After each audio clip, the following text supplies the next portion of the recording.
نحمده ونصلي على رسوله الكريم أما بعد فأعوذ بالله من الشيطان الرجيم بسم الله الرحمن الرحيم رب اشرح لي صدري ويسر لي أمري واحلل عقدة من لساني يفقهوا قولي رب زدني علما اللهم فقهنا في الدين اللهم أرنا الحق حقا وارزقنا اتباعه وأرنا الباطل باطلا وارزقنا اجتنابه اللهم انفعنا بما علمتنا وعلمنا ما ينفعنا وزدنا علما آمین ثم آمین۔ آج ہمارا سیکنڈ لیسن ہے علم التجوید کی اہمیت اور ضرورت کے بارے میں، اور انشاءاللہ تعالی اس میں ہم یہ دیکھیں گے کہ یہ جو ہم اب یہ سٹارٹ کرنے والے ہیں علم، اس کو تجوید کیوں کہا جاتا ہے، اس کو پڑھنا کیوں ضروری ہے، اور مطلب آیا اس کی جو نوعیت ہے علم کی وہ فرض ہے، فرض کفایہ ہے، چند لوگ پڑھ لیں تو کافی ہے، کس قسم کی سچویشن ہوگی علم التجوید کی۔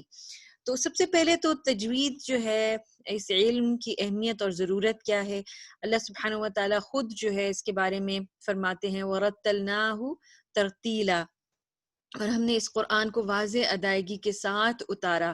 ترتیل کیا ہے؟ ٹھہر ٹھہر کر پڑھنا، حروف کو مکمل طور پر صحیح طریقے سے ادا کرنا، مخارج کے ساتھ، مخرج کی جمع ہے مخارج، اور مخرج سے نکلا ہے یہ لفظ، اور بیسکلی خرجہ جو ہے وہ نکلنے کو کہتے ہیں، اور مخرج نکلنے کی جگہ۔ تو الفاظ جو ہے وہ کہاں سے ادا کیے جائیں گے، ان کی ایگزیکٹ لوکیشن کیا ہے، یہ پتہ کر کے اس کو امپلیمنٹ اسی طریقے سے کرنا، یہ ہے ترتیل۔ ٹھہر ٹھہر کر پڑھنا، یہ ہے ترتیل۔ پھر ان کو کہاں پر رکنا ہے، کتنی دیر رکنا ہے، یہ ہے ترتیل۔ کتنا لمبا کھینچنا ہے۔ تو یہ جو قرآن نازل ہوا، یہ ترتیل کے ساتھ، واضح ادائیگی کے ساتھ نازل ہوا تھا۔ سو دس مینس کہ قرآن کا جو کہ پڑھنے کا طریقہ ہے، پڑھنے کا جو اسلوب ہے، وہ نزول کے ساتھ، یعنی وہ بھی ساتھ ہی نازل ہوا۔ میننگ کہ قرآن ان اٹ سیلف جو ہے، اگر ہم دیکھیں تو وہ کلام اللہ ہے، اور تجوید جو ہے اس کو پڑھنا، کہ جو ترتیل کے ساتھ پڑھنا ہے، وہ اس کا پارٹ ہے، کلام اللہ کا حصہ ہے۔ اس لیے ہمیں اس کو جاننا اتنا ہی ضروری ہے جتنا قرآن کو جاننا ضروری ہے، ٹھیک ہے۔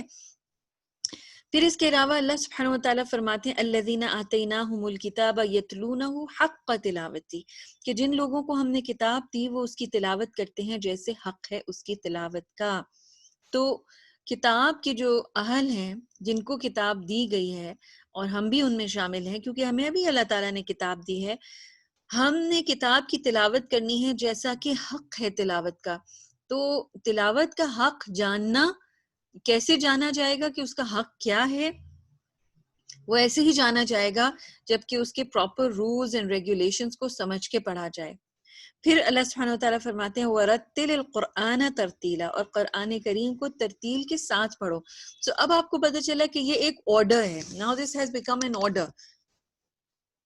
یہ اللہ سبحانہ وتعالیٰ کی طرف سے ایک آرڈر ملا ہے کہ ہم نے قرآن کو ترتیل کے ساتھ پڑھنا ہے، ٹھیک، اور ان کو اس کو صحیح ادائیگی کے ساتھ پڑھنا ہے، اس کو ٹھہر ٹھہر کر پڑھنا ہے، اس کو واضح کلیئرٹی کے ساتھ پڑھنا ہے۔ تو یہ اس کو ہم انشاءاللہ تعالی اس کورس میں سیکھیں گے۔ نبی پاک صلی اللہ علیہ وسلم نے بھی اس کے بارے میں کئی مقامات پر ارشاد فرمایا۔ ایک جگہ پر حضرت زید بن ثابت سے روایت ہے کہ حضرت محمد صلی اللہ علیہ وسلم نے فرمایا ان اللہ یحب ان یقرأ القرآن کما انزل، کہ بے شک اللہ سبحانہ و تعالیٰ اس چیز سے بہت محبت کرتے ہیں، ان کو بہت اچھی لگتی ہے یہ چیز کہ قرآن کو ایسے اس کی قرأت کی جائے جیسے وہ نازل ہوا، ٹھیک ہے۔ تو یہ جو قرآن ہے جو ترتیل کے ساتھ نازل ہوا ہے، اور وہ جو پراپر لحن ہے، وہ جو ادائیگی کا طریقہ ہے، وہ قرآن کا حصہ ہے، قرأت کا حصہ ہے، اور یہی اللہ سبحانہ وتعالیٰ کو پسند ہے کہ ویسے ہی اس کو پڑھا جائے، ٹھیک۔ پھر حضرت عائشہ سے روایت ہے کہ رسول اللہ صلی اللہ علیہ وسلم نے فرمایا کہ جس نے قرآن میں مہارت حاصل کر لی وہ معزز فرشتوں کے ساتھ ہوگا۔ تو یہ انسان کی عزت میں بھی اضافہ کرتا ہے۔ قرآن میں مہارت جو ہے وہ ڈیفینیٹلی صرف اس کی ادائیگی کو سیکھ لینے سے تو نہیں ہوتی ہے، اس لیے کیونکہ اس میں اس کے میننگز کو جاننا، اور اس میں اللہ سبحانہ وتعالیٰ ہمیں کیا فرما رہے ہیں، کیا بتا رہے ہیں، کیا احکامات ہیں، وہ آیات کو سمجھنا بھی اس میں شامل ہے۔ لیکن جو تجوید ہے، جو اس کو پڑھنے کا طریقہ ہے، وہ پہلی سیڑھی ہے اس کے اندر۔ پھر تجوید کے معنی، اب معنی کیا ہے تجوید کے؟ لغوی اور اصطلاحی معنی دیکھ لیتے ہیں۔ لغوی معنی تجوید کے تو بیسکلی ہیں سجانا، سنوارنا، عمدہ بنانا، خوبصورت بنانا، کسی چیز کو ڈیکوریٹ کرنا، بیوٹیفائی کرنا، مزین کرنا، اس سب کے معنی تجوید کے ہیں۔ اصطلاح میں جو ہے وہ تجوید قرآن، یہ قرآن کے ساتھ لفظ آتا ہے ہمیشہ، اور اس کا معنی ہے قرآن کو عمدہ اور خوبصورت کر کے بنا سنوار کر پڑھنا۔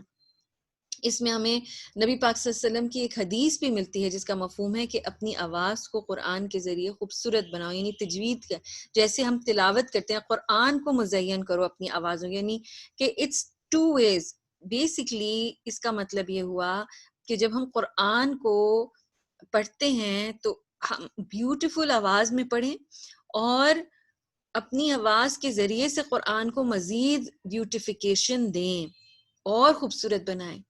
تو میں سوچ یہ رہی تھی کہ قرآن تو آلریڈی اتنی خوبصورت اور حسین چیز ہے، اتنا خوبصورت کلام ہے، تو اس کو تو اور کسی چیز کی ضرورت نہیں ہے، لیکن اللہ سبحانہ و تعالیٰ اس چیز کو پسند کرتے ہیں کہ ہم اس قرآن کو اپنی آوازوں کے ساتھ اور مزید خوبصورت بنائیں، بیوٹیفائی کریں، اس کو حسین تجوید کے ساتھ پڑھیں، اچھی قرأت کے ساتھ پڑھیں، اور یہ ایک بہت ہی زبردست انویسٹمنٹ ہے اپنی ٹائم اور ایفرٹ کی کہ ہم قرآن کو خوبصورت طریقے سے پڑھنا سیکھیں، ٹھیک ہے۔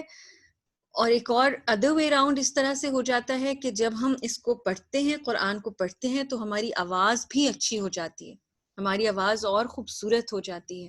بہت سارے لوگ جو ہے وہ اتنی ایفرٹ کرتے ہیں، اتنی کوشش کرتے ہیں کہ کسی طرح سے ان کی آواز اچھی ہو جائے، اچھی طرح سے بولنا سیکھ سکیں، اور وہ یہ بھول جاتے ہیں کہ جو ایک گارنٹیڈ چیز ہے اللہ کی طرف سے، اور وہ ہے تلاوت قرآن پاک۔ اس کے ذریعے سے انسان کی آواز میں خوبصورتی آتی ہے، ٹھہراؤ آتا ہے، انداز بیان اچھا ہوتا ہے۔ تو یہ ایک بہت زبردست چیز ہے، اور اس کو سیکھنا بھی اعلیٰ ترین علوم میں آتا ہے۔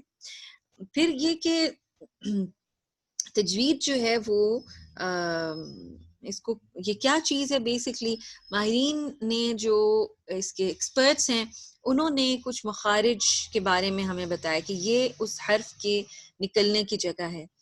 تو تجوید کو جاننا میننگ یہ ہے کہ تجوید کا مطلب یہ ہے کہ مخارج سے تمام صفات کے ساتھ، یعنی ہر حرف کی ایک جو کیریکٹرسٹک ہے کہ وہ موٹا ہے، باریک ہے، سافٹ ہے، کس طریقے سے پڑھا جائے گا، اس کو جاننا اور اس کے ساتھ ان حروف کو ادا کرنا، اس کو تجوید کہتے ہیں۔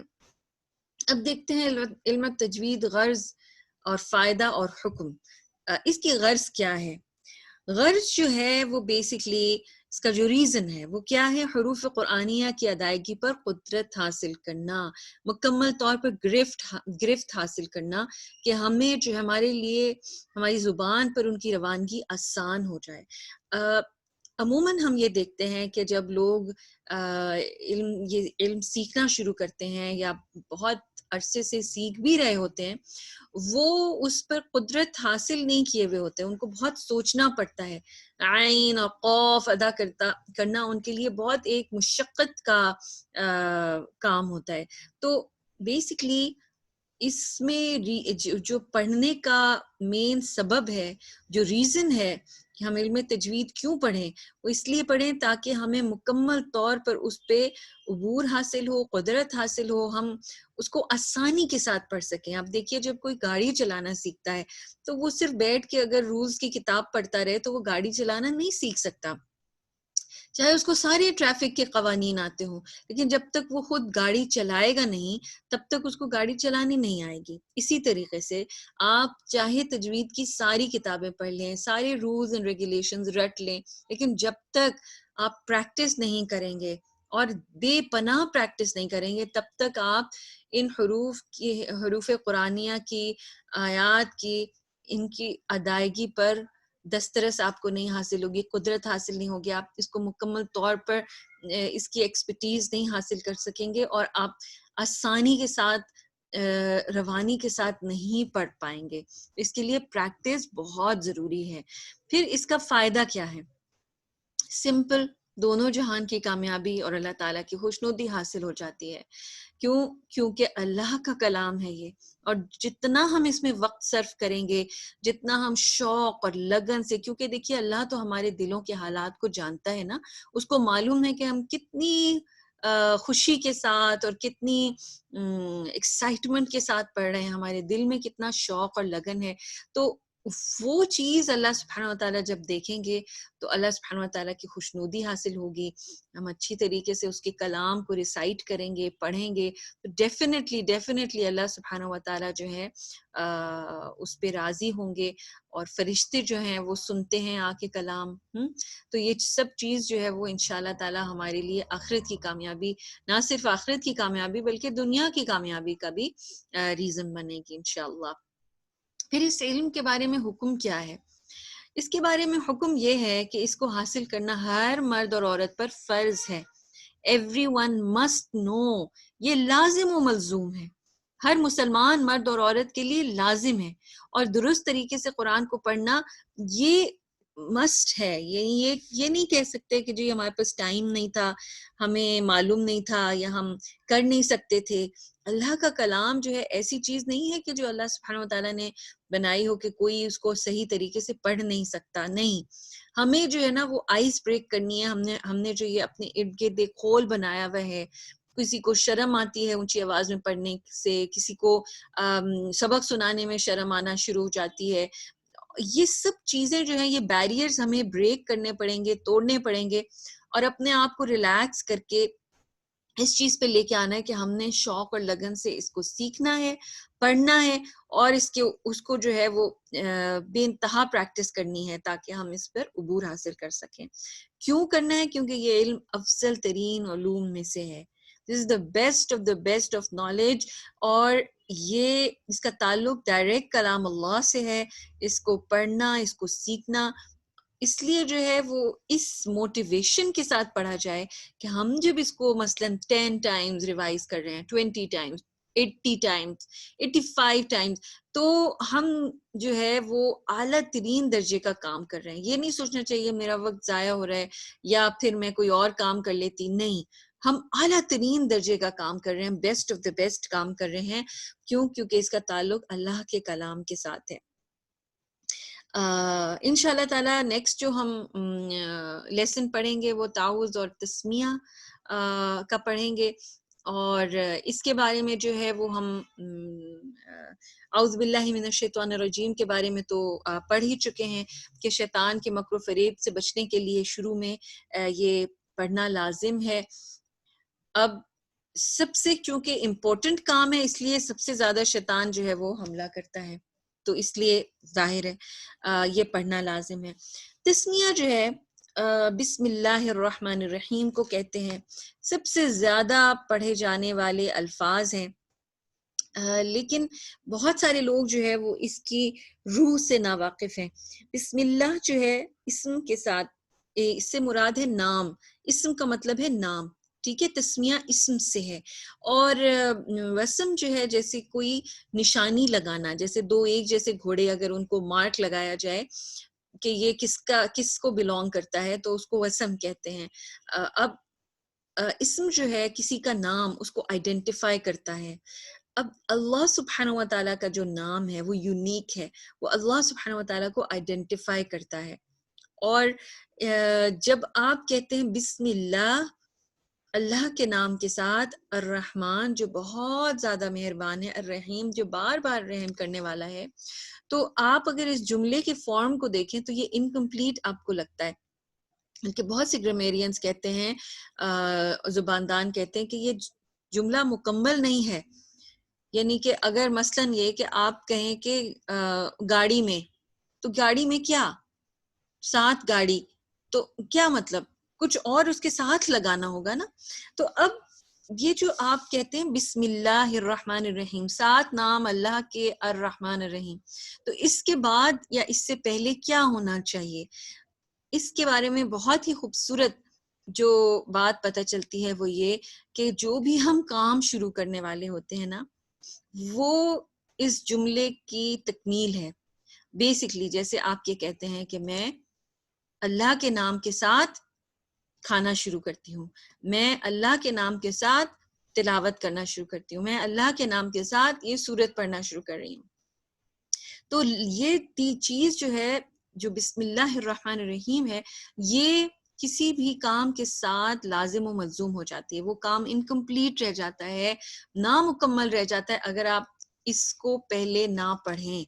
ٹھیک ہے، تو تلاوت شروع کرنے سے پہلے بسم اللہ الرحمن الرحیم پڑھنا لازم ہے، جیسے ہر کام کو شروع کرنے سے پہلے یہ پڑھنا لازم ہے. تو ہم جو ہے وہ آج اس کی پریکٹس کریں گے، اور انشاءاللہ تعالی ہم اس کے بارے میں اگلے لیسنز میں تھوڑا سا اور بھی پڑھیں گے اور بھی سیکھیں گے اس کے بارے میں. تو میرے ساتھ آپ نے اس کو ریسائٹ کرنا ہے، اس کی پریکٹس کرتے ہیں انشاءاللہ تعالی، تاکہ جب آپ تلاوت شروع کریں تو آپ درست الفاظ ادا کریں، اور ان میں کم از کم غلطی نہیں ہونی چاہیے. تو سٹارٹ کرتے ہیں. بسم اللہ الرحمن الرحیم. دوبارہ میرے ساتھ پڑھیے. بسم اللہ الرحمن الرحیم. بسم اللہ الرحمن الرحیم. بسم اللہ الرحمن الرحیم.